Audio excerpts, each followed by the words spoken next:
We become what we behold. We shape our tools, and therefore our tools shape us. Marshall McLuhan. Marshall McLuhan was talking about the medium as a message and how our technology makes us who we are.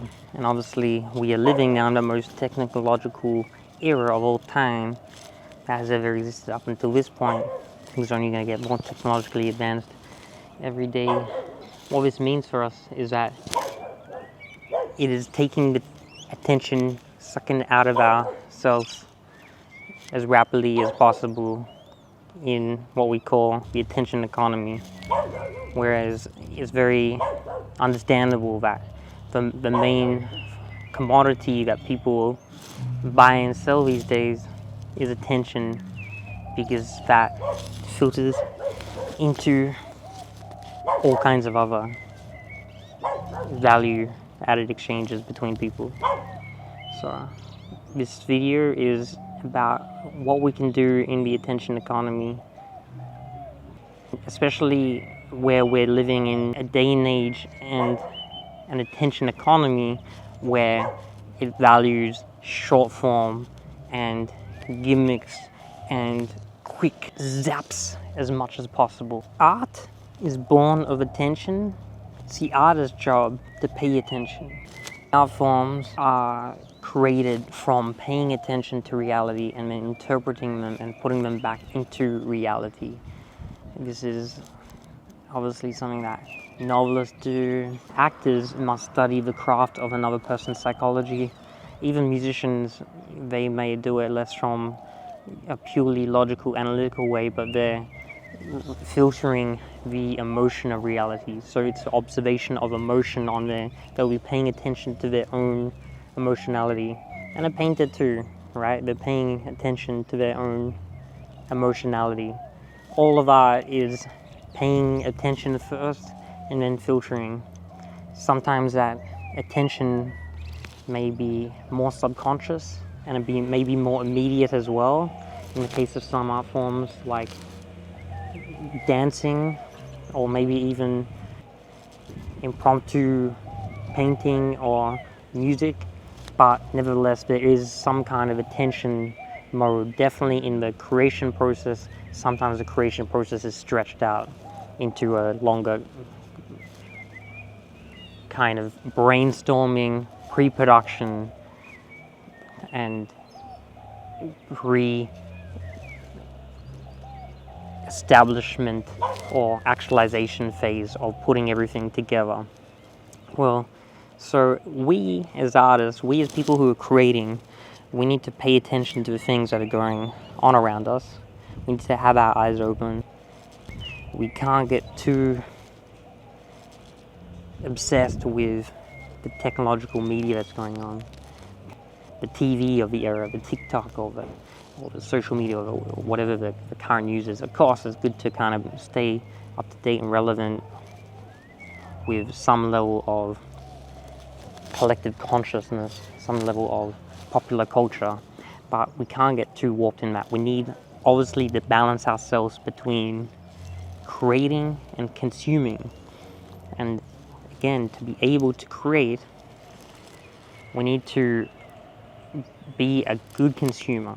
So we can't just consume the creations of everybody else, but we need to be consuming from out here in the world. See, I decided to make a video out today, and I could see everybody living their different lives and all kinds of, lives going on, feelings going on, days, worlds, a day in the life. It's, very fascinating. I always been a big walker myself, so that's my primary method of transportation. I also ride my bicycle a lot. I don't drive a car. So I'm always, every day, maybe on average an hour a day, sometimes more or less, I'm seeing how the world is, how people are, how interactions are with everybody. There's somebody driving right in front of me right here. And you can see sometimes people react very interestingly to very simple things. that was not an example of it, but just say I'm riding my bicycle getting somewhere, and many times I make somebody pause for a few seconds because obviously a bicycle's slower than a car. How do these people respond? Most people, they just respond normally, that they're able to wait, but some people, they get so frustrated they have to wait for a few seconds. You think, my goodness, what kind of world are you living in where you are getting frustrated over waiting for literally seconds?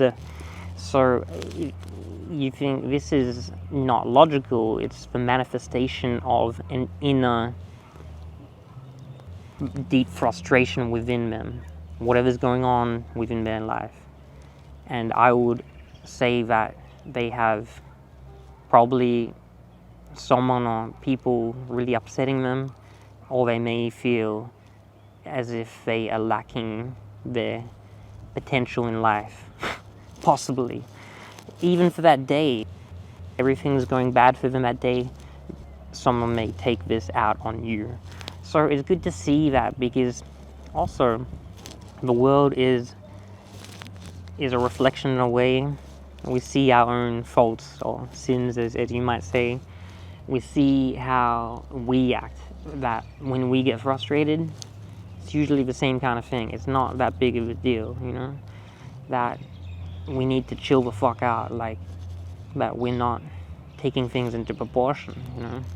For pretty much every generation that came before us, for the last 10,000 years of human civilization, and going back into whatever you believe before that, humans are fighting desperate battles, dying and living and dying, and things are super fucking serious, you know. So I mean, you know, we have a different kind of serious battle on our hands these days, not about trying to survive against the fall of Constantinople, or not about trying to defend our own territory on a constant basis necessarily, but trying to keep mind and body and emotions in check. So that's it. And so yeah, and even right now I get a glimpse of a delivery driver over here, and see his life. I've lived that life myself, so I can see he's kind of standard process going on. You can hear the dog barking. He has to go through these little obstacles, but yeah, nothing's worrying him too much, nor that it should. But yeah, we got to pick our battles wisely. Now, coming back to creation, I have put together an acronym of AVA, these 4 letters, for how to create the most successful kind of art. It may be applied to other kind of products or services as well, but this is specifically for my artist homies out there. So number 1 of the AVA is we want it to be accessible. So we need to put it out there in the public domain, or out in public, because people, if we want it to be consumable, people need to be able to kind of access it. So accessibility is very important. That's why everybody's on TikTok these days. I'm not on TikTok, so if this is some kind of max that looks like me out there, it's not me. But people on there, because it generates so much attention, and obviously that's what we're talking about. It used to be the public domain was the town square, or you know, whatever it was, the church, the bridge, the tower. Now it's all online, and these few kind of social media platforms are obviously dominating so much of the message. So there needs to be some kind of accessibility for that. You got to find what works for yourself, and then you got to drive it into a way that will help you in your life, you know. You need to be able to reach people first somehow. So I do understand the desire for TikTok, even though I haven't gone into that rabbit hole so far, so to speak. Number 2 on our list, V, stands for value. You got to be adding value to people, because why do they want to engage with you if you're not valuable? And I'm not necessarily talking about adding information or giving anything in a material terms. I'm even talking about entertaining somehow, or inspiring somehow, or giving some kind of message that's going to resonate and help people. So everything's a value exchange in life. People want value. This is a constant need on our own subconscious, right? We're all looking for value. We're all hopefully trying to give value as well. And if we're not giving value, then people are going to kind of move on, right? So we got to try to give value in our art form. If it's a film, which is my beloved medium, we really want to be at least entertaining people. And if you're not doing that, it's kind of like a crime of filmmaking not to entertain. Everything else, to have a deeper philosophical message, is great.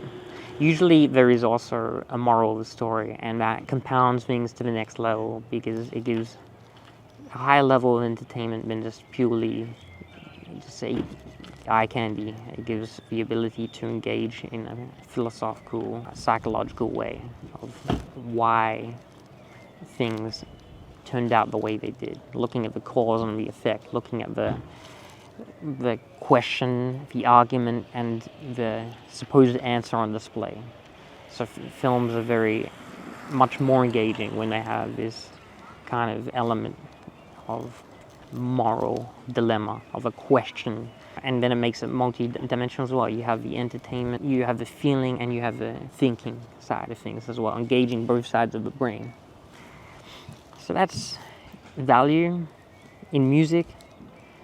If you just make someone feel strong, they don't have to feel like happy, like Pharrell Williams happy. Cool, if they do, that's good. But if you're hitting those sad feelings, if someone is feeling depressed and they can't bear it anymore, oh my god, I can't stand it, If they can feel something that resonates with them, oh my god, like I connect with this feeling. Someone out there feels like me, like it can feel so powerful to them, and that power can be beyond just happiness. It's a power of connection. It's a power of transcending their current spot, because they realize that other humans have felt the same. Or sometimes it even feels, if you listen to the perfect piece of music or other art, it feels transformative, that they have felt even perhaps more than you have in that particular emotional domain. That's value adding art. Now, authentic. It needs to be authentic. People are not really going to care if you're not authentic. They might briefly, if it's like, ooh, la la, blah blah blah blah, like something like blackface, or something like ridiculous, some clown, like a cheap, gimmicky Ronald McDonald, something that's just completely ridiculous. I saw this YouTube video on banned YouTubers, and they usually were all just highly exploitative because they usually took advantage of other people. That's not authentic. You want to be authentic with your message.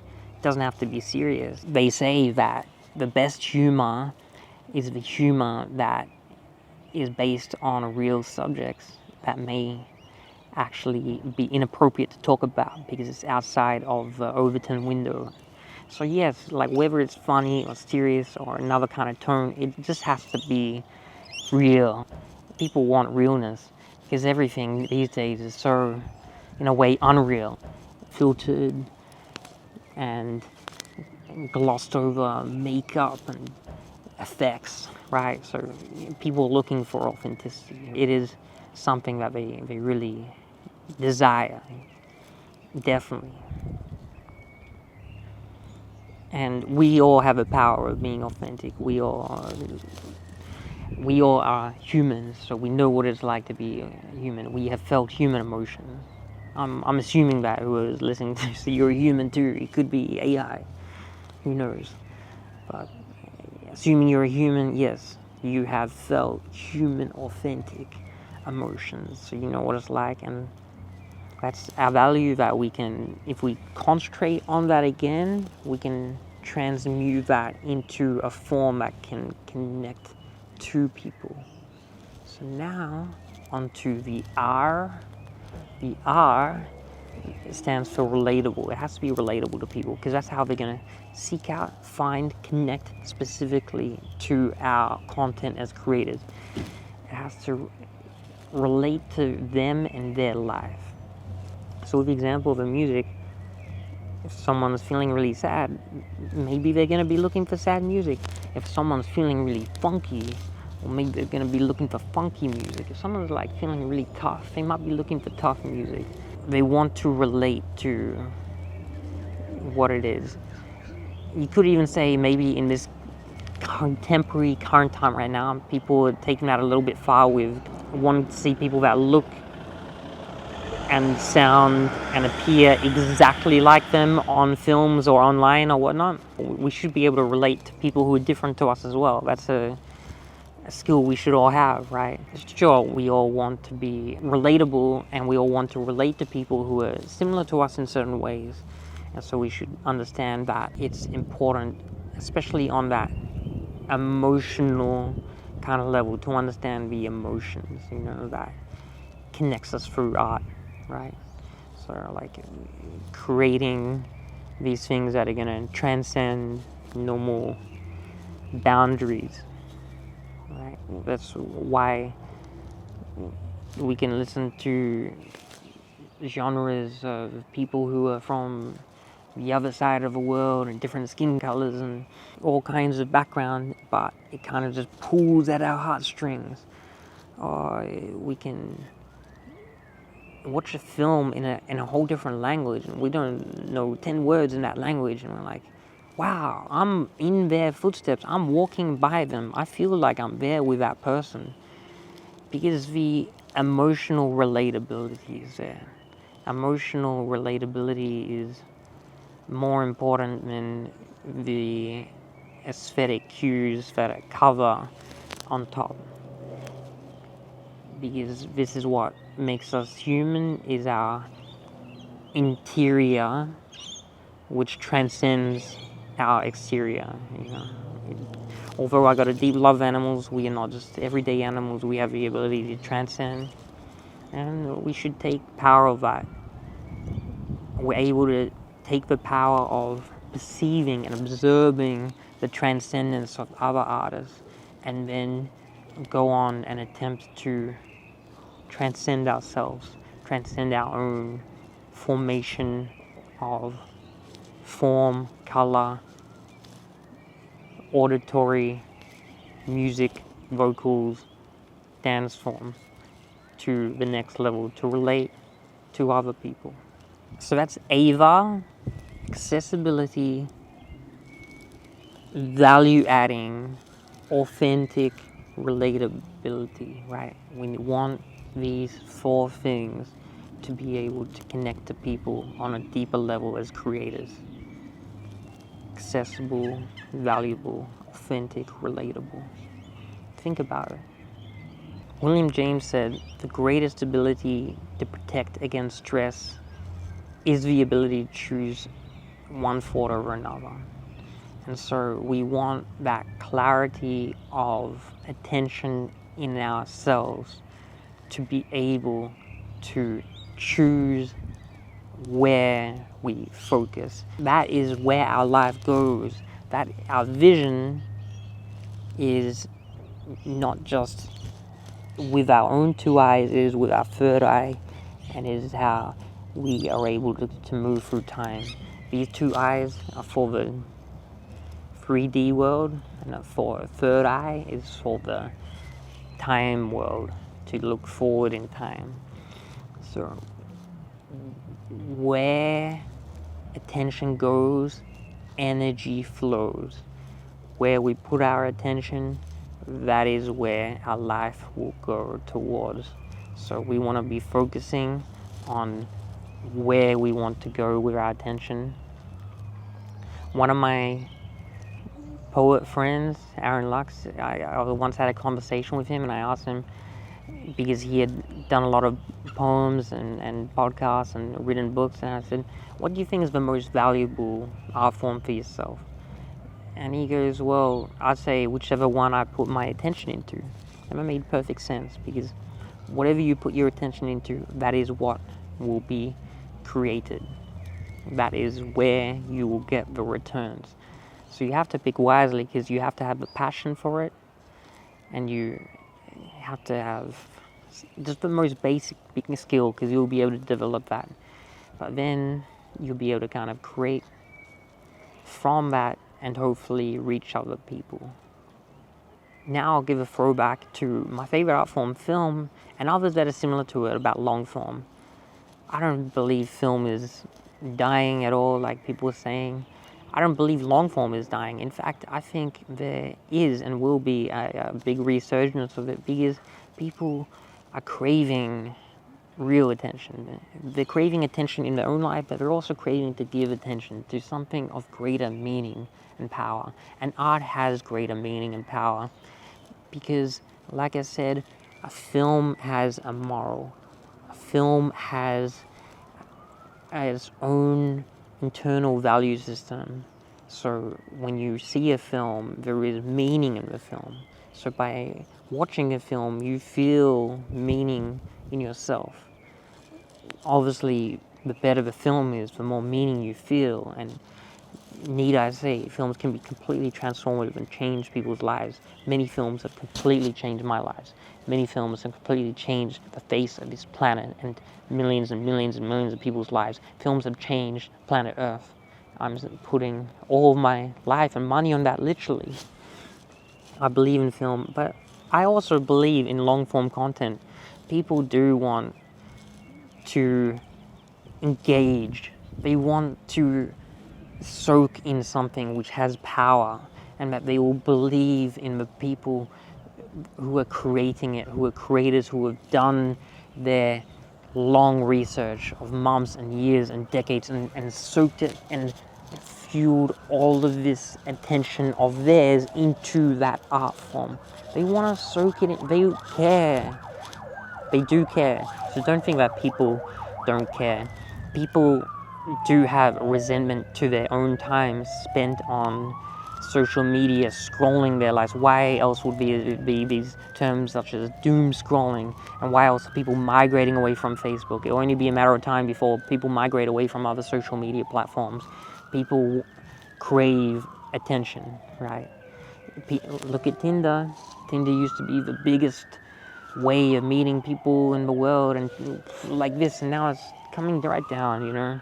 These things happen. So there will be this archaic revival, as our friend Terence McKenna said, that people will go back and crave these longer forms where they can try to get more value out of it on a deeper level. Again, Ava, be accessible, value add, be authentic, and be relatable. So if whatever your chosen art form is, don't do something else. Don't be like, I want to be a lawyer. If you really love music, get into the music industry. I mean, as long as you can survive, and if you're in a country like Australia, you can probably survive. I've been making videos my whole life, and I'm in my mid-30s, man. Look at me, I managed to survive. I have many friends, both the ones who have stuck at it and they're in their 20s, 30s, 40s, 50s, and they're in their art form, and usually they have less money, but usually they're a lot more fulfilled, right? That's just a correlation, right? But I'm just saying, some of them do have money, right? Some of them do have a lot of money, but no matter what, I'd say usually overall, they are a lot more fulfilled. On the other hand, I have a lot of friends that have given up their art form over time, and they got like settled down to a normal kind of life. Usually they have more money, but usually they are less fulfilled. So, which one would you rather be? Because at the end of our lives, are we gonna be counting how much money we have and looking at, oh, wow, in this year I made this many thousands of dollars or whatever? Probably not. I mean, unless you're using that money to like maybe travel or have a family or do something kind of interesting like that. Otherwise, you're probably more likely going to be like, hey man, look at this sick song I made. Oh, hey, look at my film. That's what I think, right? He who is able to concentrate can see the eye of God. Rami Krishna. So we need to be able to concentrate because we get an eye of God in that ability to be able to concentrate. And then we are able to put that concentrative effort and value and relatability and authenticity into our work to help the world, to make the world a better place and to make ourselves better. Shalom, God bless, namaste, enjoy your day.